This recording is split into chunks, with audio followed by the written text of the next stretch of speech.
ഇടുക്കിയിൽ കാട്ടാനയ്ക്കും കാട്ടുപന്നിക്കും പുറമെ ഭീതി പരത്തി പെരുമ്പാമ്പ്. ഇടുക്കി നെടുങ്കണ്ടം വട്ടുപാറയിലാണ് നാട്ടുകാർ പെരുമ്പാമ്പിനെ കണ്ടത്. നാട്ടുകാർ വിവരം വനംവകുപ്പിനെ അറിയിച്ചെങ്കിലും യാതൊരു നടപടിയുമില്ല. വനംവകുപ്പ് അധികൃതർ സ്ഥലത്തെത്തിയില്ലെന്നും ആരോപണം. സർപ്പ ആപ്പിൽ ബന്ധപ്പെട്ടിട്ടും നടപടിയുണ്ടായില്ലെന്ന് നാട്ടുകാർ. കഴിഞ്ഞ 4 മാസമായി പെരുമ്പാമ്പുകളുടെ സാന്നിധ്യം മേഖലയിലുണ്ടെന്നും നാട്ടുകാർ പറയുന്നു.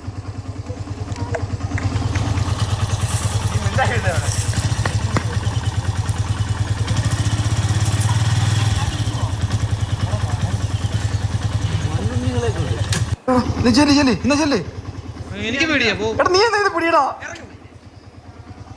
നീ എന്നാ അങ്ങോട്ട് ചെന്നോ, കുഴപ്പമില്ല. എടാ പോട്ടാ, കാണത്തില്ല. എന്നാടാ